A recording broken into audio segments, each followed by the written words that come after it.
So, in today's fabulous tutorial, we are going to do a simple and easy little Halloween frame. So this is the frame that we're going to do, and the eyes actually turn on and they blink. But we didn't actually do the lights on this one. There were some. Let me show you guys. Where are these guys? But anyway, they're these pictures that we purchased from the 99-cent store, and they already had the little light activating eyes and stuff like that, so it was really easy. What we did was we went and we got one of these little platters. This is actually a tray, a platter tray, and then we got the little creepy sign, and then we just painted everything, put on some little Halloween things, and then I added little eyes in the inside of the lettering, which just kind of gave it that little something. And so this is super duper easy, and like anybody could actually do this. Everything we found at the dollar store and the 99-cent store. So let's not waste any more time, guys, because I know you guys want to get down and dirty, boo boo. So let's get down and dirty and make this little bad boy, and I will see you guys in a bit. Alrighty then, my little crafty monsters, these are the supplies that we are going to be using. Those pictures, we picked those up at the 99-cent store. And that platter and that little creepy sign, those we picked up at the Dollar Tree. That's basically all we're going to basically need to do this. We're going to need a little bit of a trim ribbon. You guys are going to see right now some trimming, and also your hot glue gun and some glue sticks. And then you're definitely going to be using some, well, I'm going to use a little bit of flower picks. So the hard part is basically just painting these. I'm going to go ahead and paint that platter a matte black. I don't know, for some reason I just always feel like the Halloween stuff should always be like a matte black because it just looks a lot better, and I didn't want it to be too shiny. So we're going to go ahead and paint that a matte black, and we're going to use a Waverly ink, the ink paint, and we're going to go ahead and give that a one coat. We're also going to go ahead and paint the little creepy sign because I also want that to be black in ink and like a matte finish. We're going to go ahead and probably brush, well, not probably, we are going to brush a dry silver just to give it kind of a little bit more of a color on these, on the platter, and also on the little creepy sign. So you guys are going to go ahead and see that. Now this paint is pretty thick, which is why I love this paint, because you basically just need one coat to paint this, and it's good enough, and it's thick enough to where you just need one coat. But if you do want to go ahead and add 2 coats, by all means, my little crafty monsters, go ahead and do that. But like I said, we are going to hit this with a little bit of a silver too, just to kind of give it like a little bit more of a color. And the silver, we're just going to go ahead and just do a dry brush on it. You guys will see right now. So all we're going to do is just basically paint this whole entire sign. Everything's going to be matte, and you guys could basically paint this whatever color you guys want. I mean, I've seen some people, doing like crazy little colors with this little sign and using it in different ways. So this is just one of the ways that we're going to go ahead and use it. I'm just going to go ahead and put it on the very front of this. You guys are going to see we're going to use one of those little pictures that we got from the 99-cent store, and we're going to go ahead and just put that into our little frame that we're making. We're basically just turning that little platter into a frame. So that's the goal, guys. We're gonna see how good it works. So right here, you're just gonna continue seeing me paint this. I'm gonna go ahead and just play some music because I don't want to bore you guys with all of this little chit chat. I mean, like, I do love chit chatting with you guys, but I'm pretty sure this is pretty self-explanatory. So you guys are gonna go ahead and see how basically this works. So I'm gonna go ahead and just play some music. You guys enjoy, and I will see you guys in a bit.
So now, my little crafty monsters, we're going to go ahead and cut down this little picture. We're going to cut it down to the size of the inside part of that little platter that we just turned into a frame.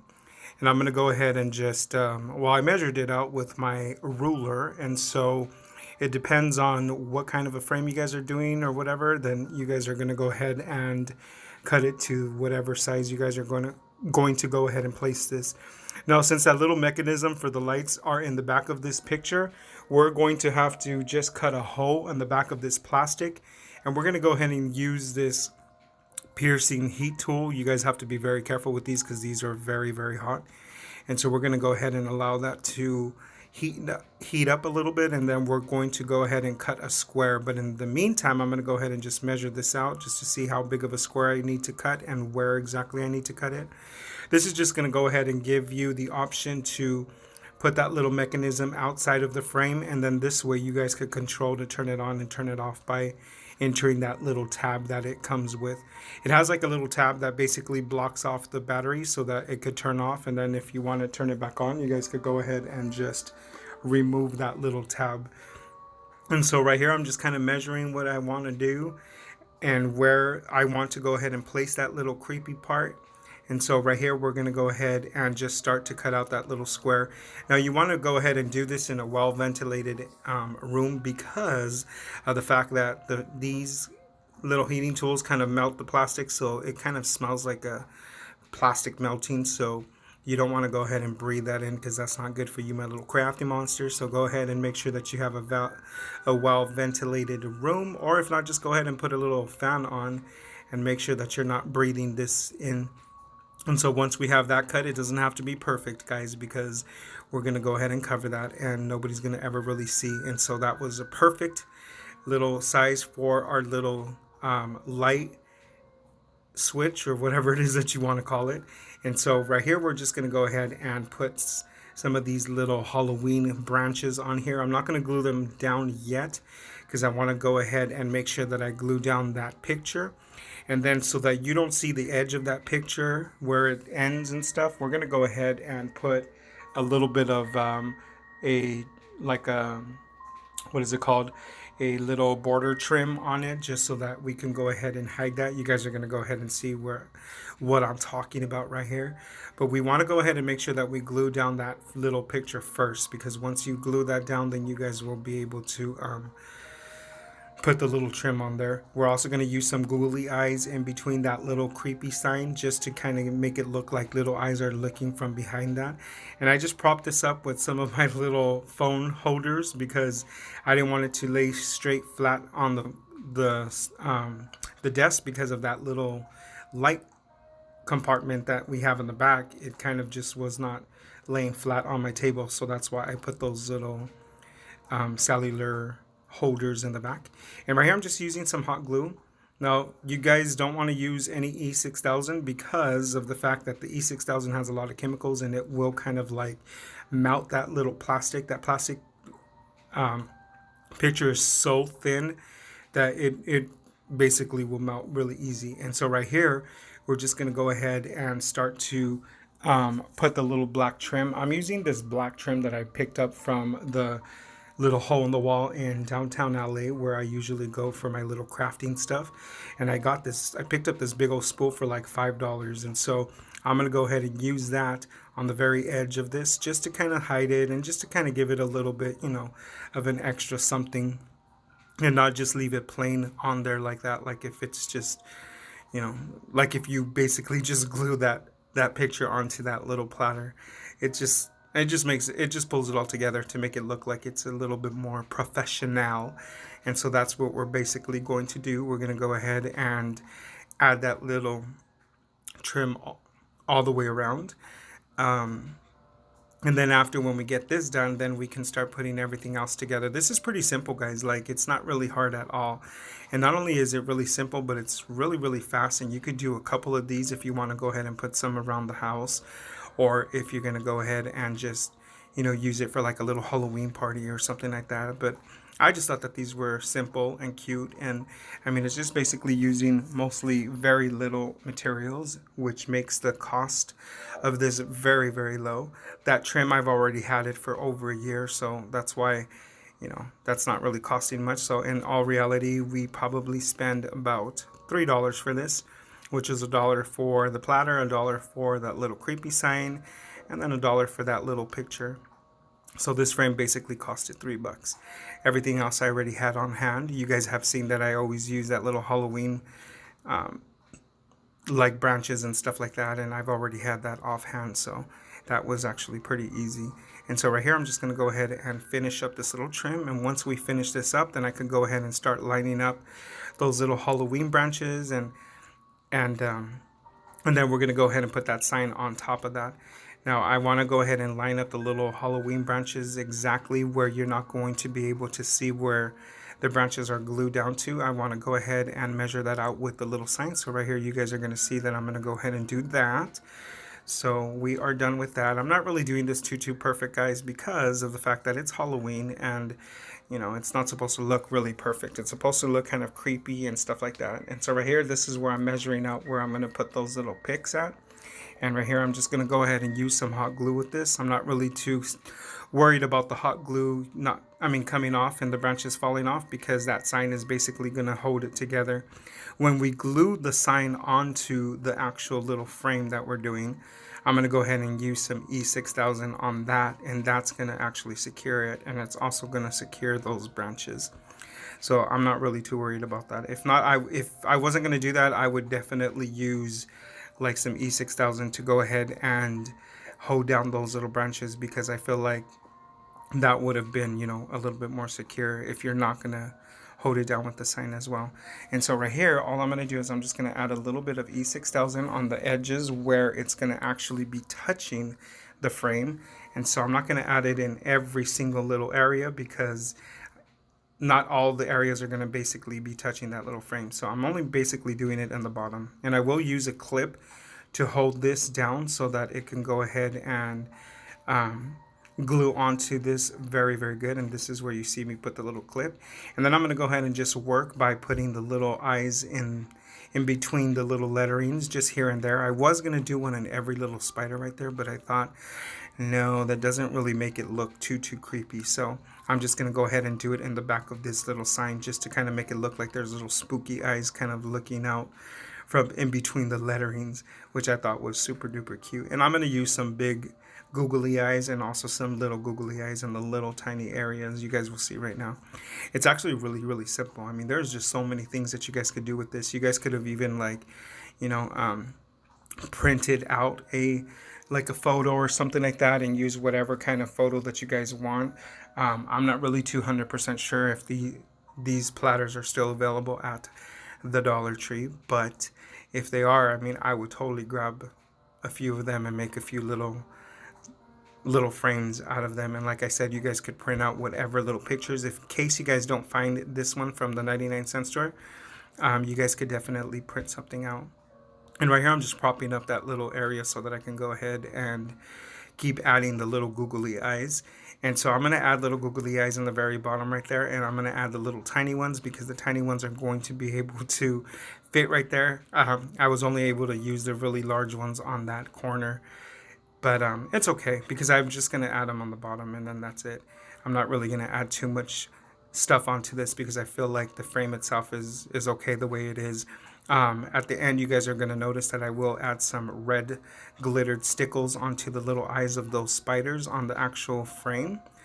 That actually did give it like a little accent to this, and I really liked how it looked. You guys are going to see once I put that there. What I'm doing is I'm adding the glue, and I'm allowing it to kind of cool down a little before I add the little googly eyes. That's why I'm not putting them on right on when I add the glue, because the glue is so hot that it'll just basically melt the back of those little googly eyes. And so right here, I'm going to add 2 more eyes right in front of the R, and then we are done with this part. And then it looks like I actually was already done, because I'm going to go ahead and put my little Paper to Masterpiece sign like when I usually do at the end of the videos, but then I kind of started getting the idea that I wanted to add a little bit of color onto the rest of that frame. And like I said, that's when I start to use the little red glittered, what is it called? Oh my lord, I totally forgot. The stickles, that's what we're doing, guys. Come on, stay with me, boo-boos. So once we add the little red stickles onto the little spiders, I think that basically kind of gives it that little red, you know, that red eyes out of the spiders, and it looks actually pretty cute. I actually like how it looks. So right here, I'm going to go ahead and add the last two little eyes, like I said, and then I'm going to go ahead and start doing the little red eyes on the spiders. We also have to do a little mechanism for the back of this so we can basically hang it. And so what I decided to do is I'm going to go ahead and use some black lace. You're not really going to see this too much. I'm going to use some black lace and then some foam just to basically secure it. And I'm using some hot glue right here. Nothing special about it. And I'm going to go ahead and secure it with that little foam. And then that's where we're going to basically hang our little frame from the back. And then right here, this is the part where I'm going to go ahead and just finish the front part of this. Now, you guys could paint these little trays or the little frames whatever color you guys want. You guys could just basically let your imagination take flight right here, boo-boos. And so right here is where I thought I was going to stop, but then I said, you know what, I'm going to add the little red stickles. And so this is the part where I'm going to go ahead and add the little red stickles to the little eyes on here. And that's basically going to be the last touch that we do on this little frame right here. It's super duper easy. Like I said, it is very, very cheap to make. I hope you guys try to make one of these, and if you guys do make one of these, definitely share with us on our Paper to Masterpiece on Instagram and Facebook. We would love to see your creations, guys. And that's it, my little crafty monsters. That's how cute this little frame came out. Well, actually, it's not really cute. He's pretty creepy, but this is how easy it was to do this. And just imagine, guys, you guys could do this whatever color you guys want. You guys could even paint those little spiders and just really go out on it. So I hope you guys liked it. This is it. Welcome back, my little crafty monsters. That's how easy it was to make this little frame, you guys. It's super duper easy. Monkey's right here. Say hi, monkey. You don't want to say hi? Don't lick my nose, silly man. Anyway, that's how easy it was to make this. I hope this inspires you guys to make some of these. It's super duper easy. Super easy, guys. Like, all we did was paint this, glue that, and then glue everything else on here. And this is the way it came out. I think it actually looks really, really creepy. I really like how it came out. So if you guys do make some, please share with us on our Facebook and Instagram, Paper to Masterpiece. And don't forget to subscribe, guys. If you guys haven't already subscribed, go ahead and hit that little icon. It's a picture of moi when I used to be bald. And we become BFFFs. And if you guys are already subscribers, welcome back, my little boo-boos. Welcome back. So, like I said, I hope that inspires you guys to make some of these, guys. And, like, it's super duper easy, super fast. I mean, I made this little tutorial pretty quick because I wanted to throw something out there today. I've been kind of a little bit behind on a lot of things in life right now because I have that craft night that's coming up this weekend, this Saturday. So I've been kind of like getting everything ready. Obviously doing a deep clean in my house and all that stuff because that's the way I am. But anyway, like I said, guys, if you do make some, definitely share with us. I would love to see your guys' creations. And give us a thumbs up. Don't forget to give us a thumbs up because this video needs a little thumbs up. I need some help right here, boo-boos. And that's it for now, my little crafty monsters. Until next time, goodbye.